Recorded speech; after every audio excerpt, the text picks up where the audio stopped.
자본시장 불공정거래 대응 강화 TF를 구성했어요. 25년 7월에. 예, 그렇습니다. 네. 성과는 뭐 있어요? 지금 가장 큰 최근의 성과가 서울구 중앙지검 공정거래조사부에서 설탕 담합 사건을 갖다가 저희들이 찾아내고 3조 원 정도의 담합이 있었는데 찾아가고 근래 드물게 대표까지 구속해서 기소를 했습니다. 그 사건은 제가 어디서 딴 데서 보고서를 본 것 같은데 그거는 2012년인가 뭐 13년인가 그때 아주 오래전에 벌어진 사건 아닌가요? 아니, 그렇지 않습니다. 이게 뭐 말씀드리기 그렇지만 공정거래위원회에서 제대로 2024년부터 내부 조사를 하다가 진척이 없어갖고요. 리니언 씨라고 해갖고 와서 신고하고 자백하게 되면 감형해주는 제도가 있습니다. 그래서 저희들이 그게 저희 검찰에 그 신고가 와갖고 검찰이 집중적인 조사를 하고 이게 공정거래위원회가 전속 고발권이 있기 때문에 저희들 고발 요청을 3회에 걸쳐서 고발 요청을 해갖고 그랬었어요? 예, 저희들이 이걸 조사를 했습니다. 네, 예시였습니다.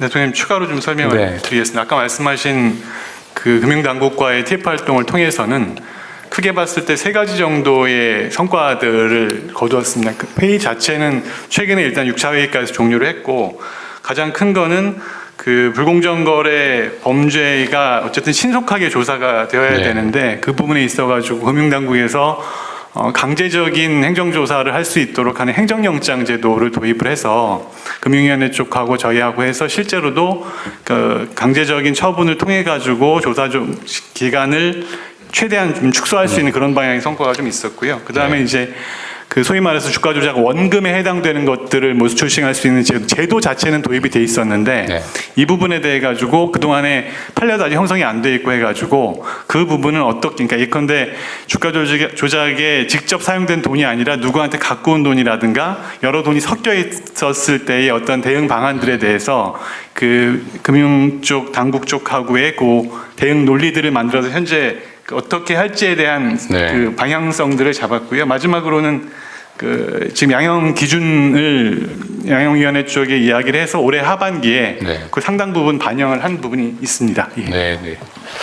하여튼 자본시장 교란 범죄에 대해서는 우리가 좀 엄정한 태도를 보여주고 실제로는 시도 자체를 못하게 막아야 되는데 지금까지는 너무 많이 방치돼 있어서 걸리는 경우는 재수 없어서 걸린 거고 통상적으로는 안 걸린다는 믿음이 있었던 것 같아요. 하여튼 그 점은 확실하게 좀 깨주면 좋겠어요. 예. 요즘 많이 좀 좋아지는 것 같다는 건 하는데 글쎄 여전히 이런 거 다 숨어서 하는 거니까 알 수가 없죠.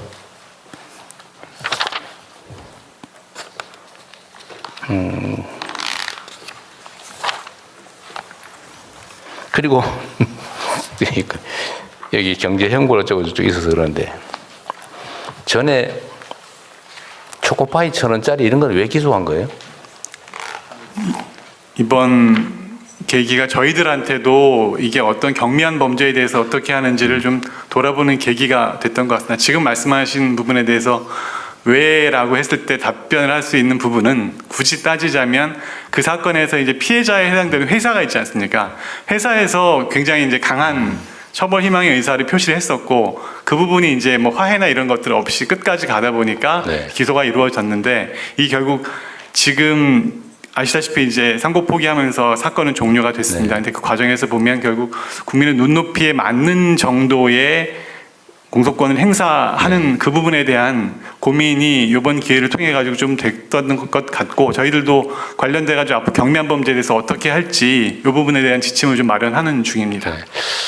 원래 경미한 이거 초범이 아니고 재범이거나 뭐 그랬어요? 예, 그랬던 것으로 있었습니다. 전과가 절도 전과가 있었나요? 있습니다. 그런 어려움도 있었겠네요. 기소 유예하기가 조금 어려운. 어쨌든 법률 제도상으로도 이런 경미한 범죄에 대해서는 다른 나라들은 이런 경우에 어떻게 해야 된다는 규정이 있는 경우도 꽤 있다고 하더라고요. 근데 지금은 죄가 되면 액수가 적어 20원 피해를 입었더라도 10원짜리 피해라도 이론적으로는 어쨌든 처분을 해야 되는 상황이 발생하잖아요. 기소유예를 하든지 기소하든지. 예, 그렇습니다. 예. 죄가 되면. 근데 10원짜리 길에 떨어진 5핀 주워 갖다 그 점유이탈물 횡령이잖아요, 그죠? 신고 안 하고. 예를 들면 그런 경우도 굳이 기소해야 되나 그런 거를. 아예 제도적으로 경미한 처벌 가치가 없는 거는 안 하는 그런 제도를 만들어야 되지 않을까요? 예, 다른 나라는 그런 게 있다고 하던데. 저희들은 검토해 보겠습니다. 네.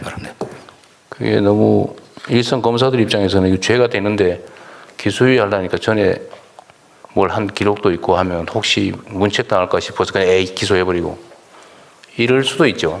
근데 예. 그 길을 하나 만들어 주기는 해야 되지 않을까 싶습니다. 예, 그렇습니다. 국민들이 보기엔 이런 걸 기소하게 되면 이게 그냥 공소권의 남용 또는 오용으로 느끼기 반대쪽으로. 좋은 조건입니다. 예, 예. 하여튼 그것도 고민은 좀 해야 될 것 같습니다. 예.